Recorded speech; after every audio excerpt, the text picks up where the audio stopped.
Picture two volcanoes. One of them gets an entire cable news cycle every time a single earthquake rattles the ground nearby, has inspired a dozen disaster movies, and sits inside one of the most heavily monitored patches of ground on the planet. The other one barely makes headlines, sits in plain view of a major American city's skyline, and according to the U.S. Geological Survey's own hazard rankings, is genuinely more dangerous to human life than the first one. Y'all already know which one gets the headlines. This morning, I want to talk about the one that actually deserves them, Mount Rainier. And I want to explain exactly why its specific brand of danger is unlike almost anything else in American volcanology. Let's deal with Yellowstone first, because I think clearing up exactly where that volcano stands right now helps set up why Rainier's story is so different. Yellowstone sits at a normal alert level as of this year, and nothing about its current monitoring data suggests otherwise. USGS instruments picked up 68 earthquakes beneath the park last month, and the strongest among them barely cracked magnitude 3. 3, which is unremarkable background activity for a hydrothermal system this large and this active. Researchers estimate the magma reservoir underneath the park sits somewhere between 5 and 15% molten, well short of the threshold needed to drive any kind of major eruption. And there is currently no evidence pointing toward the kind of magma accumulation that would be necessary for a repeat of Yellowstone's ancient caldera-forming events. Scientists with the Yellowstone Volcano Observatory have been consistent on this exact point for years. This volcano does not erupt without warning.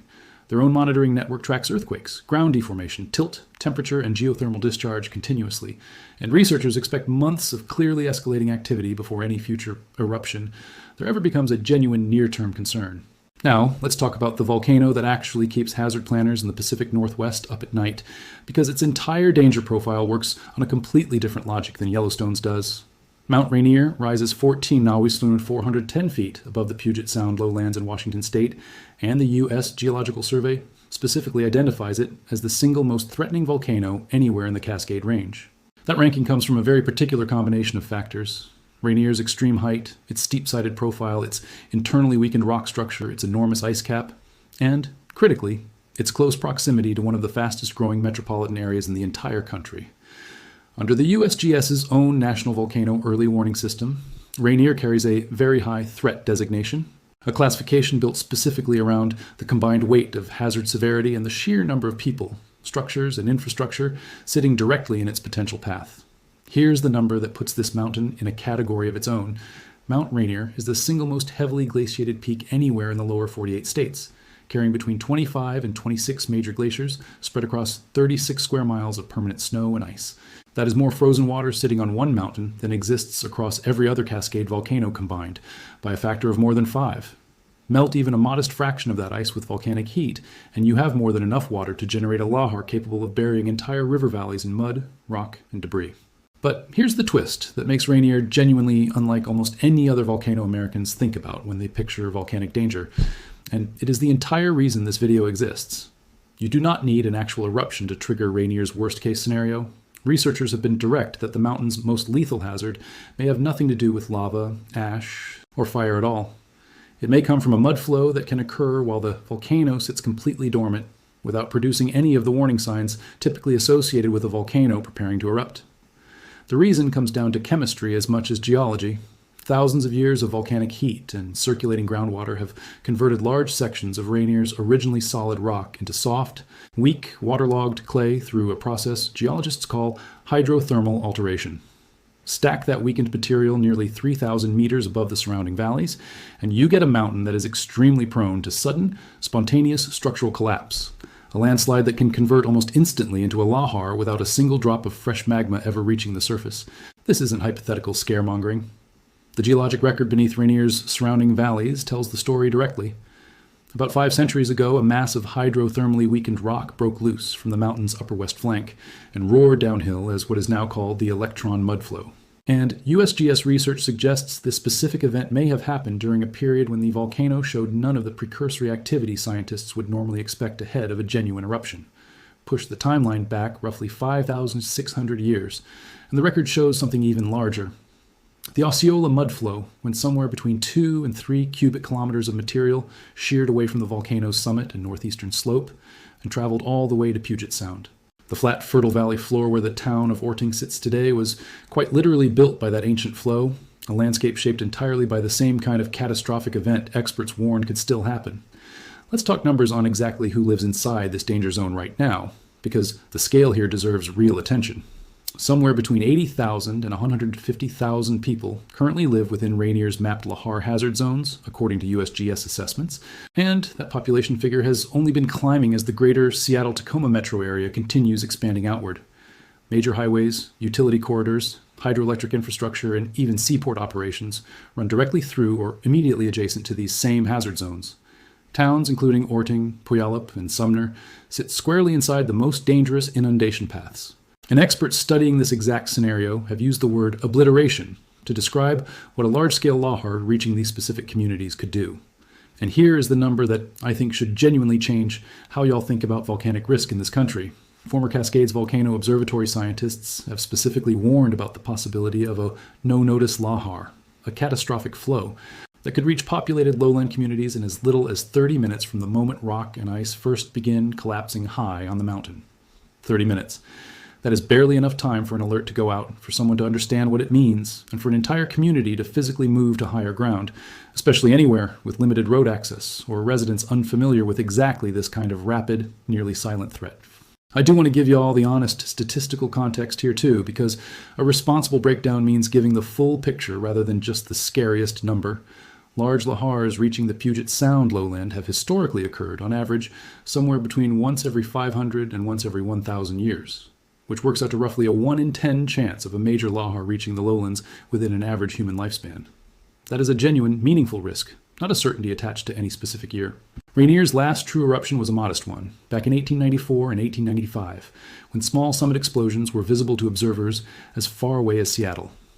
Across the past 2,600 years, the mountain has averaged roughly 1 eruption per century, meaning its current roughly 175-year quiet stretch runs somewhat longer than that historical average, though researchers note it still falls within the natural range of past dormant periods for this specific volcano. None of this means the threat is going unaddressed, and I want y'all to understand exactly what is already in place to buy communities whatever warning time is realistically possible. USGS scientists have studied Rainier's specific hazards for more than 70 years, research that has directly shaped the monitoring infrastructure protecting the region today. The agency continues developing and refining dedicated lahar detection and seismic monitoring networks built specifically to catch the earliest possible signature of a slope failure on the mountain. Communities across the Puyallup River Valley regularly participate in what has been described as the largest lahar evacuation drill held anywhere in the world, practicing the exact kind of immediate, no-hesitation evacuation this specific hazard demands, since this is not a threat that offers the luxury of a slow, deliberate response. There's another distinction worth drawing out here, because it explains why scientists studying Rainier talk about two genuinely different flavors of lahar rather than treating them as one single hazard. A magmatic lahar happens when an actual eruption melts glacial ice directly, sending a sudden pulse of meltwater rushing downhill loaded with ash and debris. This is the kind of lahar most people instinctively picture when they think volcano, and it is at least preceded by the kind of eruptive activity that gives some warning. A non-magmatic lahar, the kind responsible for both the electron and Osceola events, requires no eruption whatsoever. It happens purely through gravity and chemistry, when hydrothermally weakened rock simply gives way under its own weight, sometimes triggered by nothing more dramatic than an unusually heavy rainstorm saturating already unstable material, or a moderate earthquake shaking loose ground that was already close to failure. This second category is exactly why Rainier's threat profile is so much harder to manage than a more conventional volcanic hazard. There's no eruption to watch for, no lava dome to track, no ash column to monitor. There is simply a mountain that could, in theory, let go on what looks from the outside like an entirely ordinary Tuesday. It's also worth putting a number on what's actually sitting in harm's way beyond the human population, because the economic stakes here are enormous in their own right. The Puyallup River Valley alone is home to billions of dollars in residential and commercial property, and the broader Lahar hazard zones touch critical regional infrastructure, including major stretches of Highway 410 and Highway 165, segments of the BNSF rail network, and hydroelectric facilities that feed power into the wider Puget Sound grid. A major lahar reaching the lowlands wouldn't just threaten lives directly in its path, it would sever transportation corridors, damage regional power infrastructure, and disrupt economic activity across a metro area that anchors a significant share of Washington state's entire economy.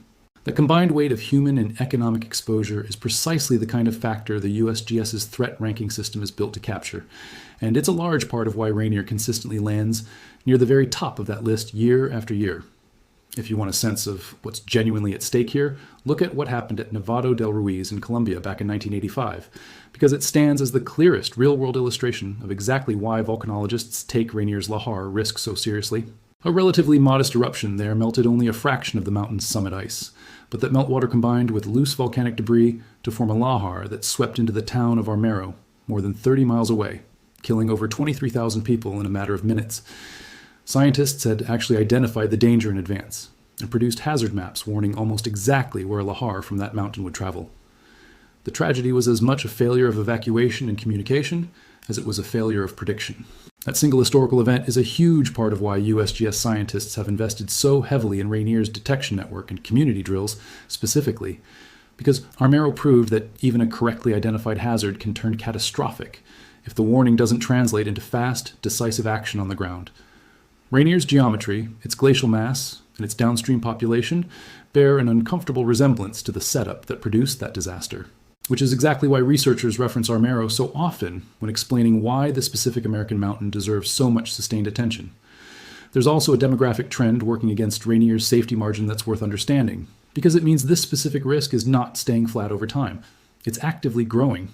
The Puyallup River Valley and the broader corridor stretching between Tacoma and Mount Rainier National Park sit among the fastest developing areas in the entire state of Washington as the greater Seattle metro area continues pushing new housing developments further out in search of affordable land.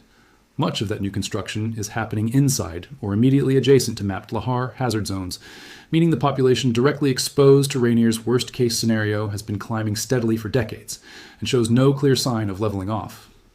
Local planning agencies have wrestled openly with this tension, balancing the region's genuine housing affordability crisis against long-established hazard maps that predate much of this newer development.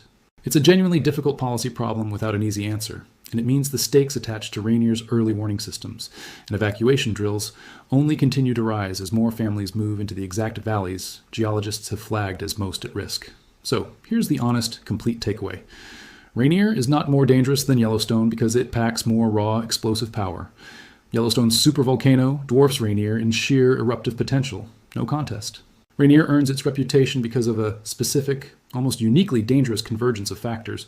Massive volumes of glacial ice sitting on top of chemically weakened, structurally unstable rock, extreme elevation directly above densely populated valleys, and the very real possibility that its worst-case event could unfold with next to no advance warning, striking communities filled with tens of thousands of people living ordinary lives, not the remote wilderness surrounding Yellowstone. If you live anywhere across the Puyallup River Valley, in Ording, Puyallup, Sumner, or any other community sitting inside Rainier's mapped hazard zones, learn your evacuation route now and take part in local preparedness drills whenever your community offers them, because familiarity with your escape path may matter more here than with almost any other natural hazard in the country. Know your local warning system and treat any lahar alert exactly the way you would treat a tornado warning arriving in the middle of the night. Immediate, no debate, no hesitation. If this changed the way you think about volcanic risk in America, please subscribe to this channel and turn on notifications, because I want to keep bringing y'all the real USGS-backed science behind this country's actual hazard rankings, not just whichever volcano happens to be trending. Share this video with anybody you know living across the greater Seattle-Tacoma region, because a family that understands this specific risk today is a family that knows exactly where to go the day it actually matters. I will keep watching the data for y'all, and I will see y'all in the next one. Stay informed, stay prepared, and I love y'all.